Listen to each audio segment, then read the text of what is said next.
Hello friends, आपको अपने YouTube channel success search online academy में आपको स्वागत है। आज इस वीडियो में आपको क्लास 10th मैथ का फर्स्ट चैप्टर का बेसिक कॉन्सेप्ट देखने को मिलेगा, जिसमें हम लोग कुछ बेसिक डिफिनीशन पहले देखेंगे। First of all, real number वास्तविक संख्याएं। तो वास्तविक संख्या में कुछ बेसिक डिफिनीशन है जो अभी आपको देखने को मिलेगा, एकदम सरल भाषा और सरल शब्द में देखने को मिलेगा। तो आप लोग इस वीडियो को पूरा देखिए, जिससे आपको पूरा समझ में आ जाएगा। तो फर्स्ट ऑफ ऑल देखना है जो पहले नेचुरल नंबर। क्या देखना है? Natural number. नेचुरल नंबर यानी प्राकृतिक संख्या। नेचुरल नंबर यानी प्राकृतिक संख्या। प्राकृतिक संख्या होता क्या है, तो हम लोग को अभी डिफिनेशन के माध्यम से जानेंगे। नेचुरल नंबर यानी वैसी संख्या गिनती की संख्या को क्या कहते हैं? नेचुरल नंबर कहते हैं। यहाँ पे लिखते हैं गिनती की संख्या को प्राकृतिक संख्या कहते हैं। प्राकृतिक संख्या कहा जाता है। गिनती की संख्या को प्राकृतिक संख्या कहते हैं। जैसे गिनती की संख्या यानी 1 2 3 4 5 डॉट डॉट इत्यादि, ये सारे क्या है? नेचुरल नंबर यानी प्राकृतिक संख्या है। दूसरा देखना है इवन नंबर। इवन नंबर यानी सम संख्या। सम संख्या किसे कहते हैं? तो वैसी संख्या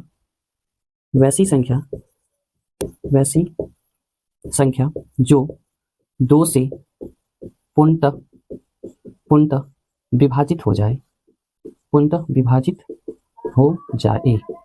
तो उसे सम संख्या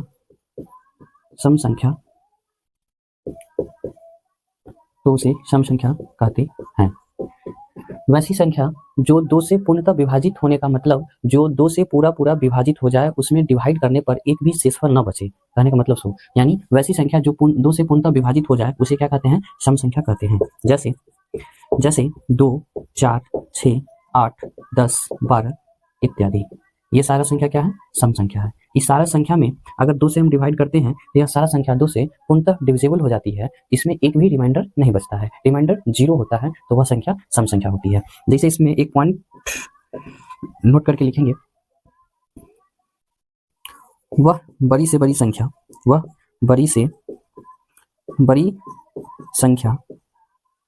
जिसके इकाई स्थान पर 0 2 4 6 8 में से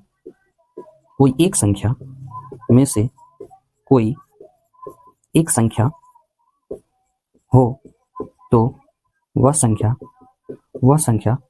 सम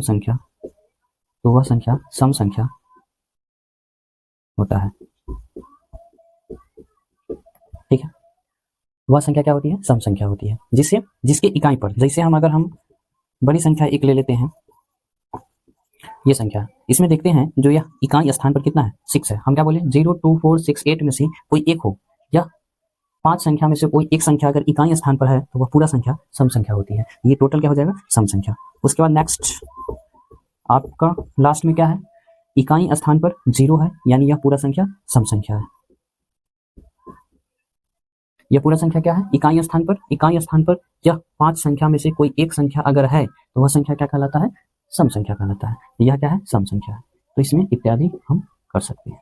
तो फाइनली आपको यह देखने को मिला कि वह बड़ी से बड़ी संख्या जिसके इकाई स्थान पर अगर 0 2 4 6 8 या 5 संख्या में से अगर कोई एक संख्या इकाई स्थान पर हो, तो वह पूरा संख्या क्या होती है? सम संख्या होती है।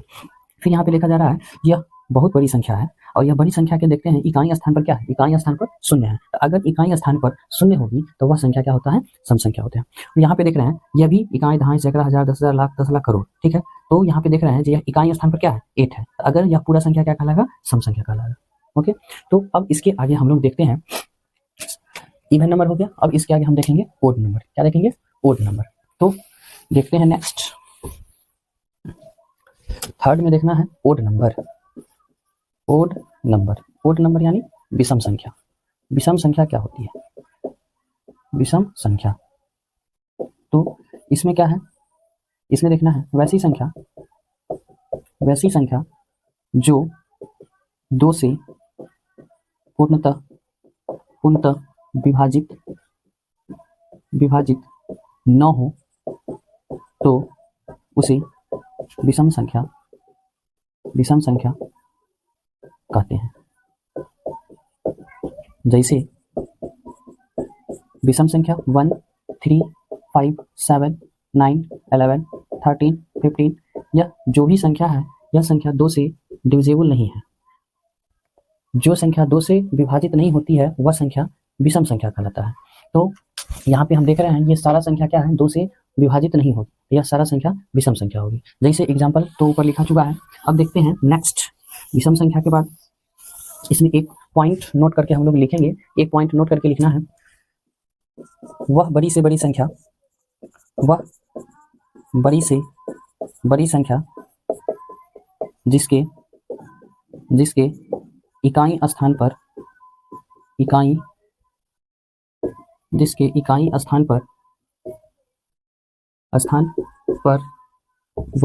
3, 5, 1, 3, 5, 7, 9, यह 5 संख्या में से कोई एक रहे, में से कोई एक संख्या रहे तो वह संख्या विषम संख्या कहलाता है, विषम संख्या कहलाता है। जैसे 2, 3, 4, 8, 5, 7, यह एक क्या है, पूरा एक टोटल संख्या है। इस संख्या के इकाई स्थान पर, इट मीन्स इकाई स्थान पर क्या होना चाहिए, 1, 3, 5, 7, 9, यह 5 संख्या में से कोई एक संख्या इकाई स्थान पर होना चाहिए। अगर यह 5 संख्या में से कोई एक संख्या इकाई स्थान पर है तो वह संख्या विषम संख्या कहलाता है। जैसे यहाँ पे इकाई स्थान पर क्या है, 7 है, यहाँ पे भी 7 है, तो इसका यहाँ पे इकाई स्थान पर 7 है, तो यह संख्या विषम संख्या होती है। और दूसरा 3, 2, 3, 8, 0, 9, यहाँ पे देख रहे हैं यह संख्या के इकाई स्थान पर क्या है, 9 है, तो यह पूरा संख्या क्या कहलाता है, विषम संख्या। नेक्स्ट 6, 0, 5, 3, 8, 1, अब यहाँ पे देखते हैं यह टोटल संख्या के इकाई स्थान पर क्या है, 1 है, तो यह टोटल संख्या विषम संख्या होती है। इत्यादि कर दीजिए। इसी तरह से अगर कोई भी संख्या हो, वह संख्या के इकाई स्थान पर अगर 1, 3, 5, 7, 9 या 5 में से कोई एक संख्या लगा हो तो वह टोटल संख्या क्या कहलाता है, विषम संख्या कहलाता है। ठीक है, तो अब विषम समझ में आ गया, सम हो गया, विषम हो गया, प्राकृत संख्या हो गया। अब हम देखते हैं पूर्ण संख्या।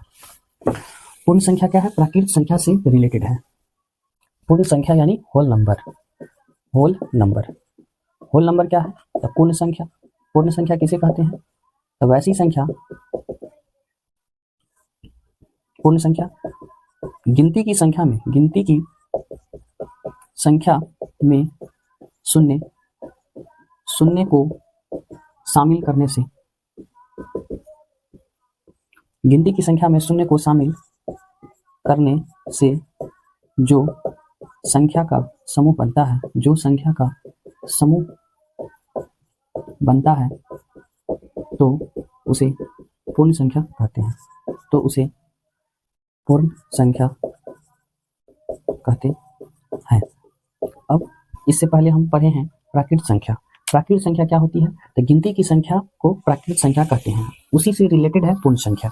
पूर्ण संख्या क्या है, तो गिनती की संख्या में अगर शून्य को शामिल करते हैं, उससे जो संख्या का समूह बनता है वह संख्या पूर्ण संख्या कहलाता है। तो गिनती की संख्या कहाँ से स्टार्ट होती है, 1 से स्टार्ट होती है। 1, 2, 3, 4, 5, 6, 7, ये डॉट डॉट इत्यादि।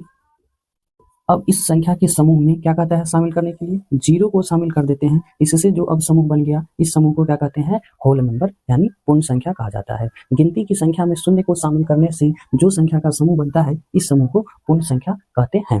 पूर्ण संख्या हो गया। अब नेक्स्ट बहुत ही इंपॉर्टेंट, अभाज्य संख्या। अभाज्य संख्या यानी प्राइम नंबर। इससे आपको 10th में 1 से 2 ऑब्जेक्टिव देखने को मिलेगा। बहुत ही इंपॉर्टेंट पॉइंट है ये। हर साल इस प्राइम नंबर से 1 से 2 ऑब्जेक्टिव देखने को मिलता है, तो इस प्राइम नंबर को अच्छे से ध्यान से देखिए ताकि इससे आपको क्वेश्चन न छूटे। प्राइम नंबर यानी अभाज्य संख्या, वैसी संख्या जिसका मैक्सिमम फैक्टराइजेशन 2 होना चाहिए, यानी मैक्सिमम गुणनखंड 2 होना चाहिए, वह संख्या अभाज्य संख्या कहलाता है। जैसे डिफिनेशन पहले लिखते हैं, वैसी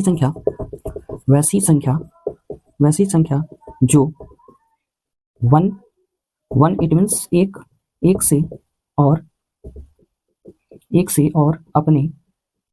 अपने आप से पूर्णतः विभाजित हो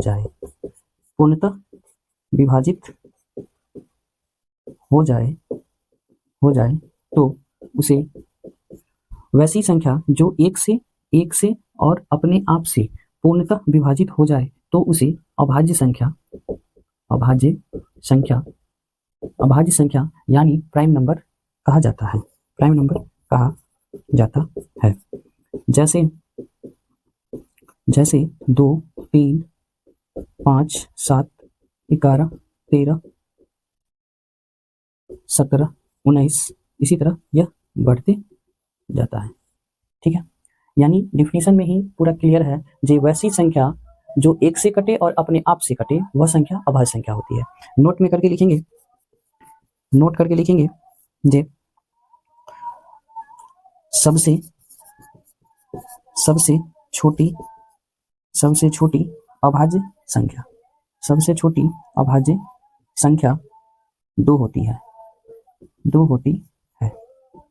इसमें एक पॉइंट और, सबसे छोटी सम अभाज्य संख्या इसमें भी 2 होती है। सबसे छोटी सम अभाज्य संख्या 2 और सबसे छोटी अभाज्य संख्या 2, दोनों में 2 ही होता है। ठीक है, अब नेक्स्ट इसका एग्जाम्पल हमको देखना है। नेक्स्ट क्वेश्चन रहा आपका एग्जाम्पल। देखिए आपको दिखा रहे हैं, ये रहा 2। इसका डिफिनीशन कहता है या तो 1 से कटना चाहिए या अपने आप से कटना चाहिए। यानी जिस संख्या का मैक्सिमम गुणनखंड 2 हो वह संख्या अभाज्य संख्या कहलाता है। तो देखिए इसका गुणनखंड 1 और इसका गुणनखंड 2, यानी 1 है और अपने आप है। दूसरा एग्जाम्पल ले लेते हैं 3 का। देखिए इसका गुणनखंड 1 और इसका एक अपने आप। तो वैसी संख्या जिसका मैक्सिमम फैक्टराइजेशन 2 हो वह संख्या अभाज्य संख्या कहलाता है। फिर 5 लेते हैं, 5 देखते हैं यहाँ पे कितना, 1 से और अपने आप से। इसके अलावा और कोई संख्या से यह संख्या विभाजित नहीं होती है तो वह संख्या अभाज्य संख्या कहलाता है। फिर next example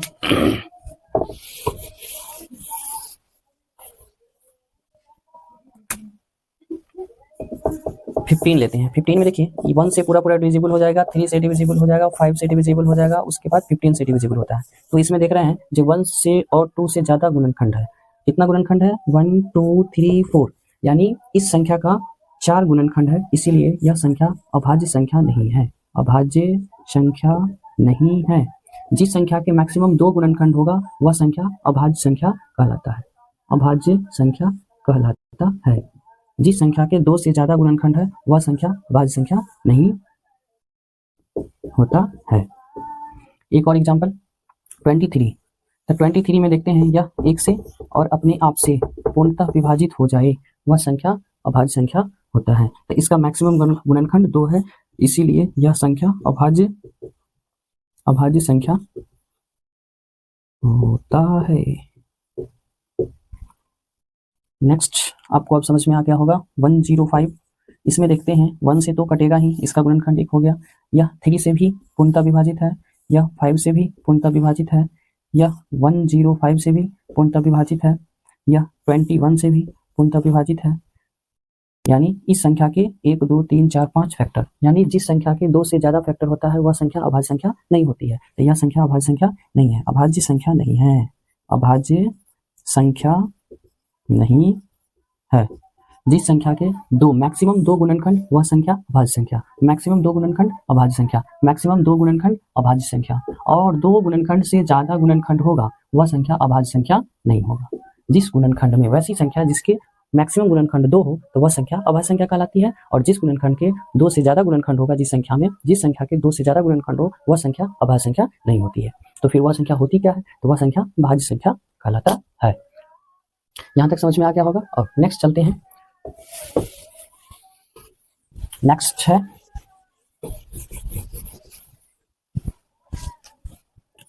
composite number, COMPOSITE, composite number.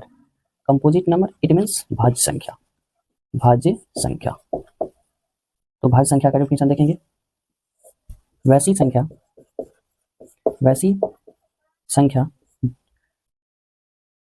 संख्या जो एक और अपने आप के अलावा किसी और संख्या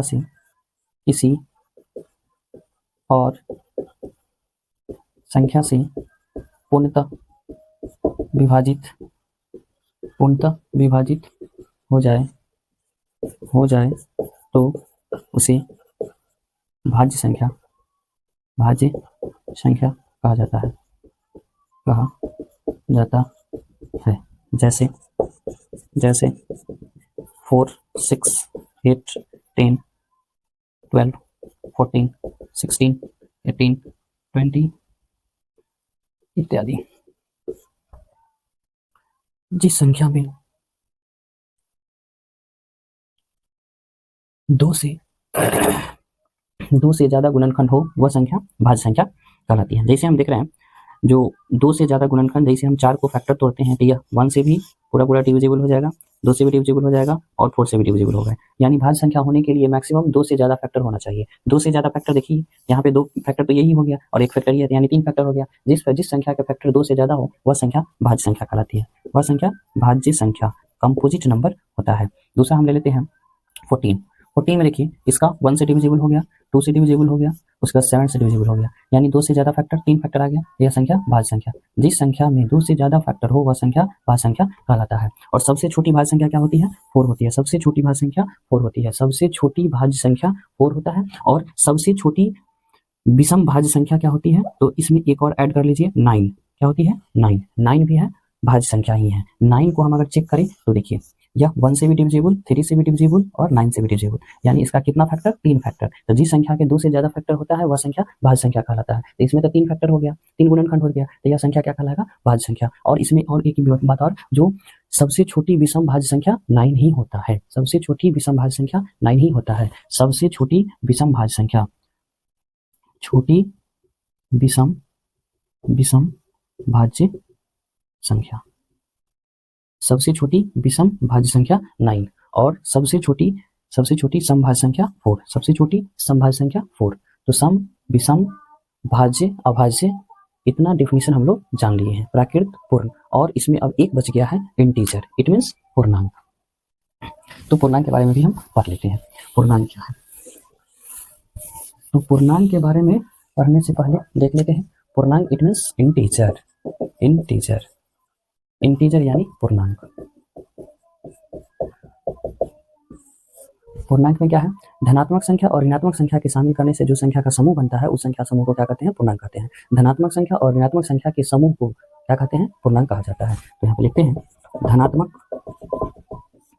संख्या और ऋणात्मक संख्या, धनात्मक संख्या और ऋणात्मक संख्या